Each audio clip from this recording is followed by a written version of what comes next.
Smart 24, driving business.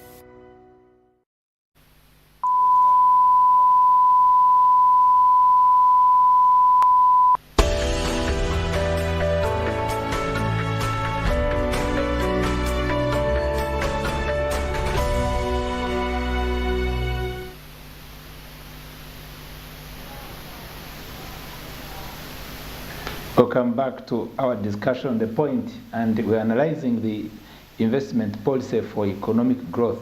We are privileged to be with Mr. John Warugembe Kakunguru, and he was still taking us through, especially before we go to the wider scope of investment, but we're interested to also 3 minutes looking at the small and medium enterprises. Before we can attain a level of macro investors, it all starts small, and our belief is that it ends big. And with your information that you'd like to share with us, maybe through the achievements so far which the Federation has been able to achieve to contributing to the small and medium enterprises, we have a lot to learn from you. You're welcome. So thank you. So I was saying the Federation does a lot of work in the policy space. We also do a lot of work in the business development space. And also we are one of the leading trainers of SMEs here. We train SMEs to what we call the SME Academy. We want to skill SMEs with practical, industry relevant skills. Not theoretical and academic skills, but skills. In every district or just only a Kampala? No, every district, because we have SMEs across the country. Okay. We also organize what we call the MSME Week to showcase the products that our SMEs make. It's one of the biggest events for SMEs each year in July. The Federation also runs what we call the startup centers, where we support our SMEs that wish to start and register and formalize, because that's the other issue, the issue around registration, business registration and formalization. We also, as a federation, are doing a lot of work in the area of digitalization and digital literacy. We are also doing a lot of work in the aspect of greening businesses, because we want our businesses to be sustainable. We are also doing a lot of work to support agri-SMEs in conjunction with Postbank. So we are doing a lot of work to support SMEs, both at the national level and at the local level. Last week we were in Arua, supporting SMEs there in the honey value chain. This week we are in Lira, supporting SMEs that are doing maize milling. And then we'll go to Mbarara, we'll go to Kampala. So we are doing diverse things, and for people that want to know more, please visit our website or visit our office. I will be able to take you through how you can benefit from our diverse service portfolio. Thank you so much. We'll continue to call upon you to make sure that we can have the formal and informal sector, booming, especially in business. And we believe the number of we will reach on that point, and we also discuss. We have some of the major questions that we'll be going through in our next, hour. One of it is, what is the Uganda milestone in investment promotion and business development? We'll be looking at what has been able to be achieved, and also look at what are the strategic opportunities of both foreign and local investment. The retired major, you had asked me about that question, to look at the type of investment that we are looking at, we are talking about, the foreign and the local investment. And in the investment policy before me here, it is referring to the foreign direct investment, and it refers to a number of trends. Then we also look at the strategic challenges as we go step by step, faced by both local investors, foreign investors. Local investors, even you are still at the small, level of entrepreneurship. I'm saying that you are the ones whom we are looking up to evolve to great investors in our country, and I believe that is one of your agenda. Maybe you'll be able to share with us on that. Then what are the proposed recommendations? Retired Major, I have here this to say, as I bring you, on board for the discussion. Uganda is stated to be one of the fastest growing economies in Africa, averaging annual rate of growth of 6.5%, and that is by 1990s, meaning now we are supposed to be far better than this. Uganda is a front runner in Africa inward flows to Africa during the period of 1997. We have registered some steps that are intending to boost investment in the country for purpose, I believe, of boosting the export trade rate.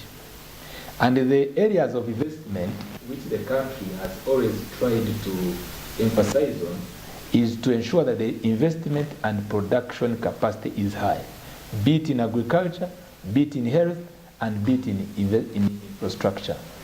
More so, there are also areas that are targeted, including technology and so forth, especially to ensure that we are able to have a country with employment opportunities. Having said that, what do you think that has been a great milestone achieved by the government in promoting this policy for a better economy of Uganda? Thank you so much, and dear viewers, the milestones which has been achieved put in place to encourage investment are macro in nature, the majority of it. It needs a holistic approach. For example, you need security, you need peace. You won't have investment in an unpeaceful area. Even local investors. You won't be the small and medium enterprises. You won't have it in Gulu if there's war. You won't have it in Lira. So one of the biggest milestones that has been achieved is total peace in the country. Uganda is not a failed state, it's a democratic state with a governance system. So that is one. Two is that the legal frameworks, there's so many legalities that you need in place for investment. Remember, investment, you are talking of private property, mostly. Of course, there are also state investment. But to guarantee this, an investor needs a proper legal protection of his property, his rights, so that he doesn't put it and lose it. So in legal framework, a lot has been put in place. Several laws, several legislations in that area to guard it. Also, in place are the institutions, investment authority. Investment authority is there to guide on investment. And so such institutions operationalizes the spirit of investment. Money several times has been put by government where some investors access money, and that is also an area where government has put in. And also accessibility or inviting foreign investors to bring money in the same way that I put it. All these are milestones that have been done, because you can check on some database and you find that within this time, the following numbers of investors have been lured in the country. In broad terms, the environment atmosphere has been achieved, not by mere dream, but piecing up so many things together, including peace, including the legislative framework, including the courts of law. Because if you don't have courts of law to adjudicate disputes, you won't have investment. An investor needs to be clear in his mind that should my property get lost, I have the protection of the law. Not only is the law there, but it is followed. And courts are there to arbitrate, to adjudicate, and protect my property. So in a broad sense, this government, and I talk for the party now, well, the government is our agent in implementing our manifesto. So much has been done, and so much is there, and it is reflected in the party manifesto about investment environment, investment policies.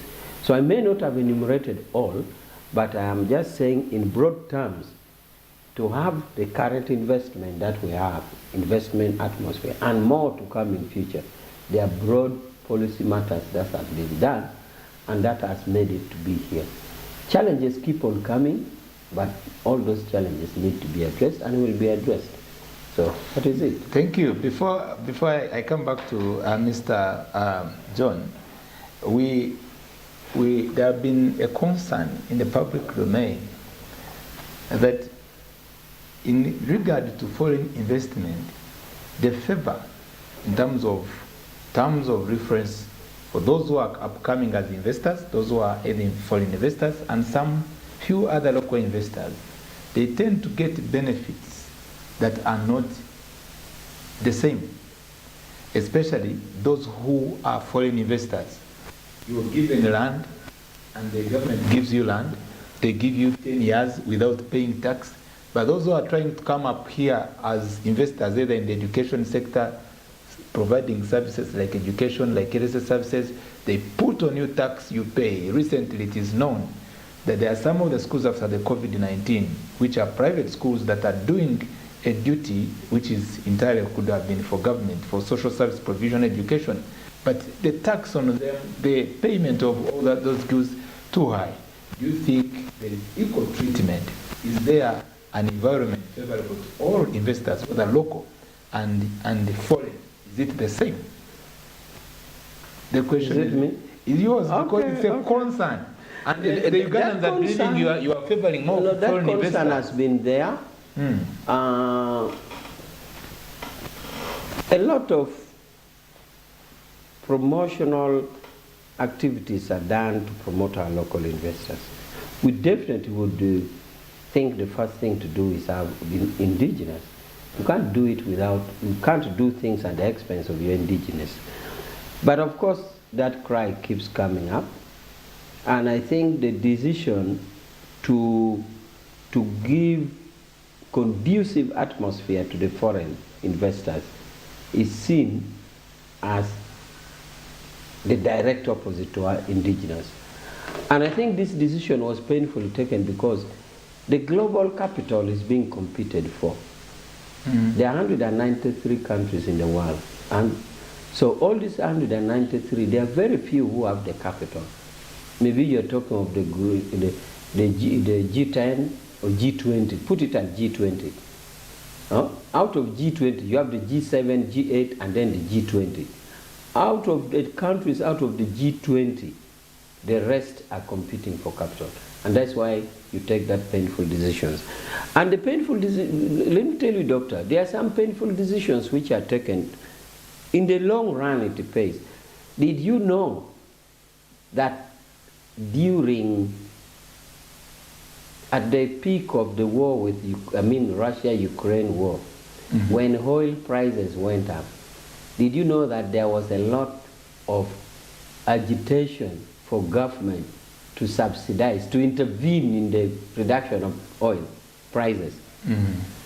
But President Museveni maintained his stand, including the NRM parliamentary caucus that we had in Kololo. He said, no, citizens, if you intervene and subsidize and reduce this fuel, this is cosmetic. It won't last for long. It has adverse effect on the reserves of the country, and it is, you seem to have cured the disease, but disease is there. But did you know? He said that the price will go down. Did you know that the price has come down now? But there was a cry, Kenya has done it, Tanzania, why not us? President Museveni said, wait a moment. If you do that, you're doing cosmetic, let it cool down. It has come down. It was not coming down. Now, the same thing with the policy of investors. I must say right away that there's no sacrifice of our indigenous. The painful policy of this other, what you call it, investment, those benefits, so to say. Yeah, the benefits. Those benefits. The one who had come for coffee. A painful decision with a hope that this investment has effect in helping our indigenous effect. Because when I mean indigenous and investors, but nevertheless, there are many, many unseen policy measures that protects our indigenous investors. And there's a deliberate legal framework and policy framework to encourage our local investors. No local investors is being sacrificed on the altar in appeasement of foreign investors. But the painful position taken there is like I tell you that the painful position that was taken on oil on fuel prices, which is coming down. So it is a way of focusing ahead with a view that should we get these foreign investors, it will positively impact on, because the country will get more money and therefore will support this. But in spirit, maybe in the short term, but in the long run in spirit, no local investors is being sacrificed on the altar. I will come back to you, and maybe you create an atmosphere or give us a perspective how this will be harmonized to maybe boost our, we normally call it the local content, our local investors also to come up.